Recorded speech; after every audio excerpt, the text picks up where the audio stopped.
that was said in that locker room just now.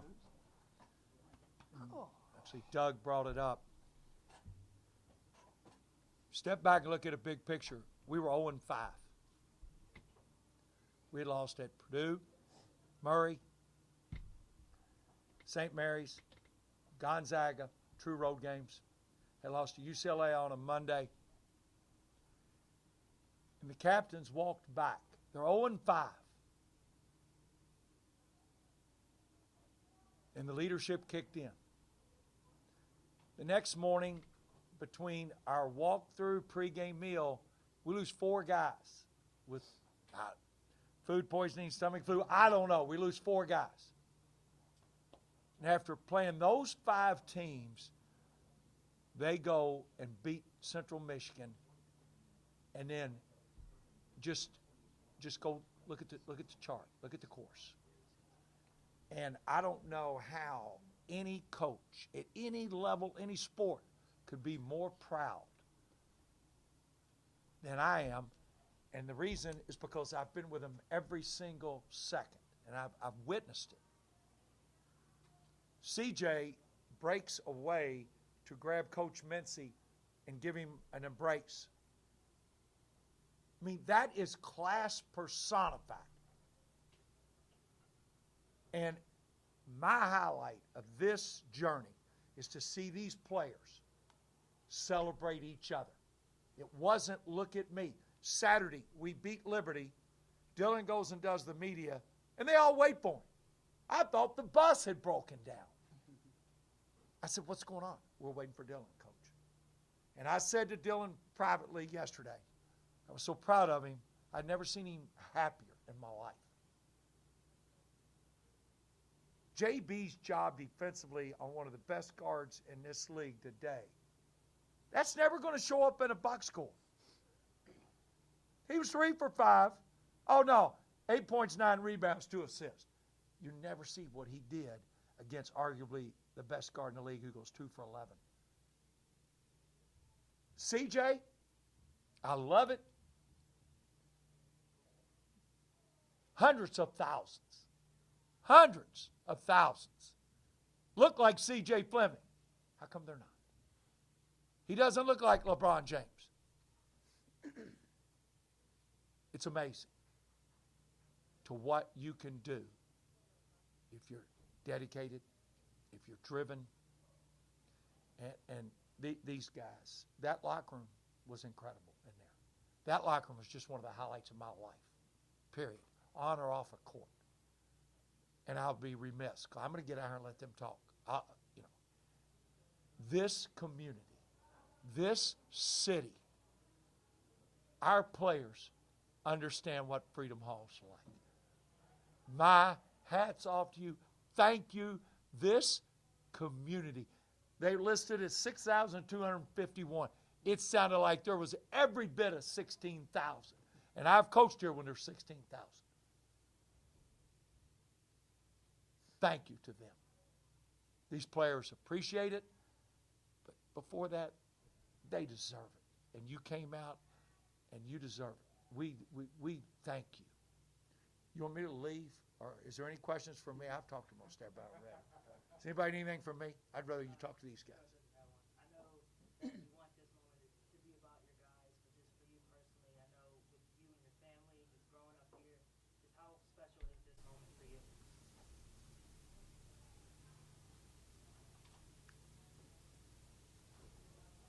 The people that coached me, the people that raised me, the people that taught me, what are they thinking now? You know, Mom, my dad. My dad never saw me do one thing. Just wonder what he would think. I was 9. Coaches, teachers, principals, they shaped my whole life. I mean, I am what I am because so many others gave so much to me. And I try to give back. I don't know if I can ever give enough, but I try.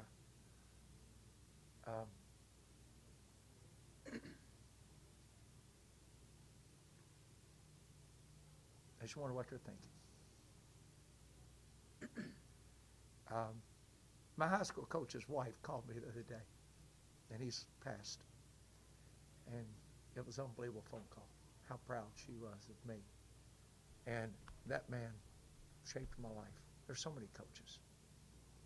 Everybody knows about it, Coach Crum or Coach Patino. There's so many coaches, teachers.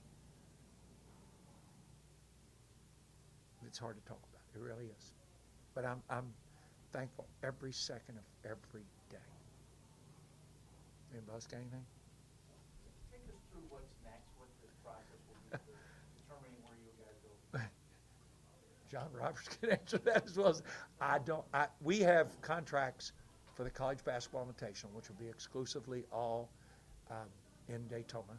We have a contract for a new tournament, the Basketball Insiders, which will be played on college campuses regionally. The NIT is totally out of any control because it's an NCAA-run tournament. I know this, we will be open, and as far as I've gone is we'll take off tomorrow. That's how far we've got. Well, I'll Practice read that. tomorrow at I'll 3 think about it, o'clock. yeah. See you there. 9, 10, and 11. Film at 11. Scotty, one more for you before you get out of here. I mean, you came here, like your neighbor had tickets, you go to the Final Four in the 60s. Now you won a conference tournament championship in your second year in Division I in this place. Kind of take us through. Kent walking down that ramp today, and then walking up the ramp and reflecting on what had just happened and being able to see these players, really, really difficult even for me to put into words. It just is. This building is so special to me. Somebody grabbed me down there a while ago and they said, compare the '88 state championship and this championship. You know, I won a Conference USA championship as an assistant to Coach Patino. It's just all about the players. I mean, it is. Those '88 state champions, those guys are 50 years old. And they'll blow that phone up tonight. To have former players at Bellarmine in that locker room tonight and have them all here. I think we had some 72 former players here that we extended tickets to. And to see these guys go out, and what was really tough is you give Jacksonville credit. I mean, they came at us and came at us and came at us. I will only let CJ address that three that he threw in. I will never address that shot. I'll let him talk about that. Which one? That's how we drew it up. That's right. But, you know, it's go back to when they were 0-5. And they deserve. And let's don't overlook the fact that the 5 graduating seniors, and I understand 3 have options, you know, maybe come back. At the end of this year, they're going to have 8 degrees from Bellarmine University.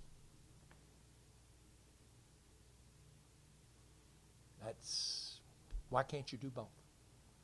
I'll challenge every youngster everywhere. Why can't you do both?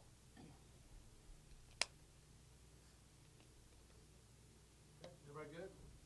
Coach, you can slide out and we'll let the young guys slide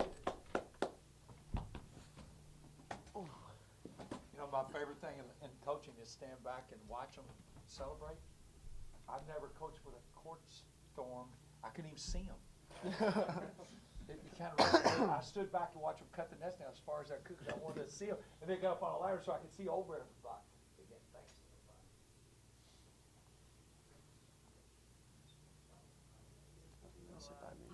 CJ, you were hitting shots from all different types of angles. I gotta learn. I gotta know. How did you develop your circus shot? I think that's the first time anyone ever sees me shoot. It's always like, oh, that's super funky. Honestly, people ask me that all the time. I don't even remember. I can look back to videos of my freshman year in high school, and it was still like that. So I know it looks funky, like towards the bottom, and I move it up. But once it gets up here, it's like on the top of my head. It just looks a little different. But I honestly couldn't tell you how it got like that. Coach had talked about how special it was playing in front of Freedom Hall, especially early in the game. Mhm. Momentum's on your side. Just how important was that, having that crowd energy behind you? Oh, it was absolutely amazing, and we're thankful for every single person that came out tonight. Coach is right. It did sound like there was a lot more than 6,200. I asked, I forget, I think it was Marvin or not Marvin, Kendrick. I always call him Marvin. Kendrick. I asked him, and he said 6,200, and I thought it'd be a lot more. But just being able to pack this place in, and the student support. The student support was absolutely amazing. There's a bunch of sports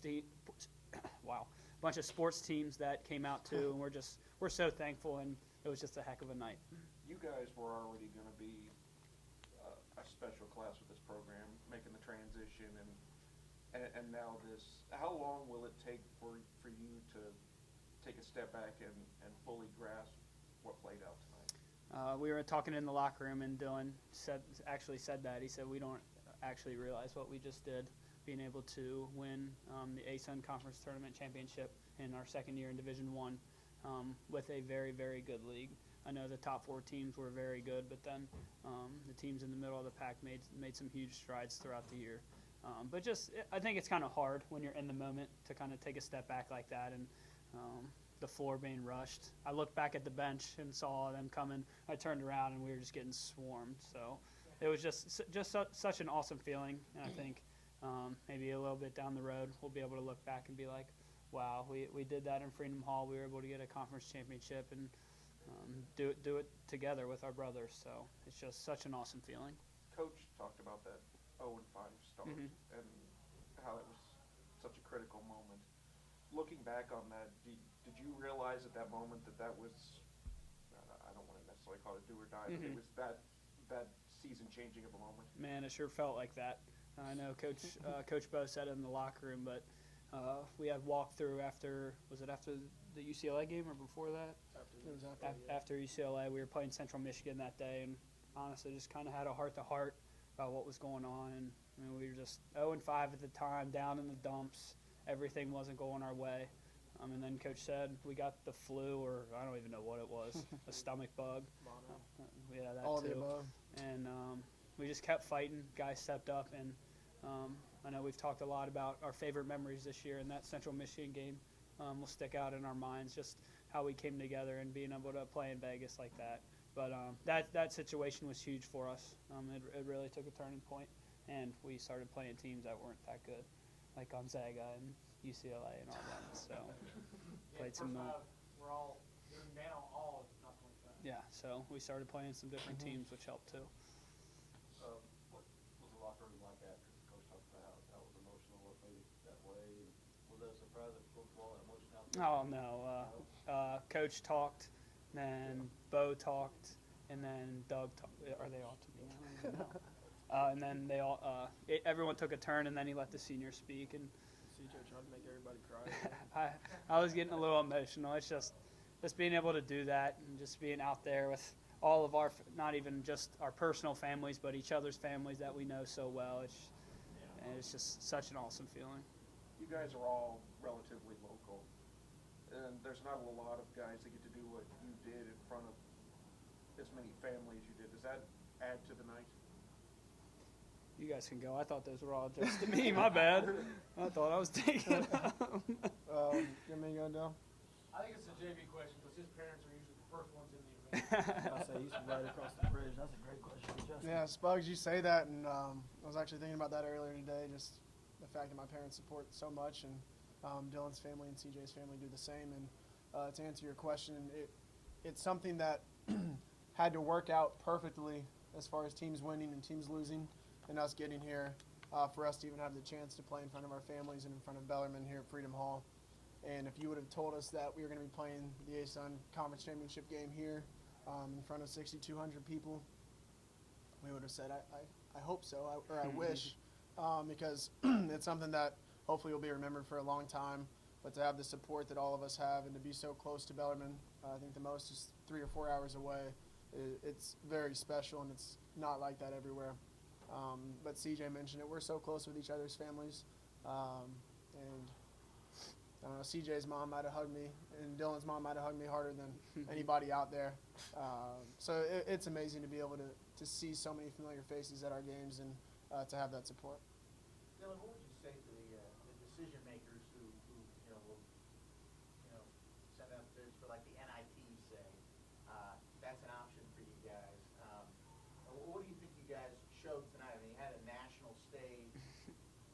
to yourself at 5 o'clock? Nah, that's not a question I was expecting. You know, we played on national TV in front of over 6,000 fans, and we showed how tough we can be as a team and how together we are as a team. And, you know, we competed and won a conference tournament championship. A lot of teams can't say that, and, you know, we're proud to say that. And we would love to, you know, compete in a tournament like that. So touching on that, what's it like to be on a team that's essentially too good for the NCAA tournament right now? You can spin it that way, but essentially just like what has it been to be a part of this program over the last Thanks, Bill. Thanks, bro. It's just kind of surreal. I said it like to one of my teammates. I said to Eli earlier. I was like, it feels like we're in a movie because you know we're kind of the new kids on the block. We're not supposed to be here. We're not supposed to be competing at a high level. You know, right off the bat, jumping from Division II to Division I immediately, and then on top of the fact, now we get to host the championship game at home in Freedom Hall, where a lot of history's already been had. And for us to be able to go out there and compete, it's a surreal feeling, and it's kind of just bizarre. It's just a unique situation. It's like, oh, you guys moved up to Division I, and oh, you guys won a conference championship. That means you get to go to the tournament. No, we can't, just because that's the rule. And then people are like, what? And, that's the rule.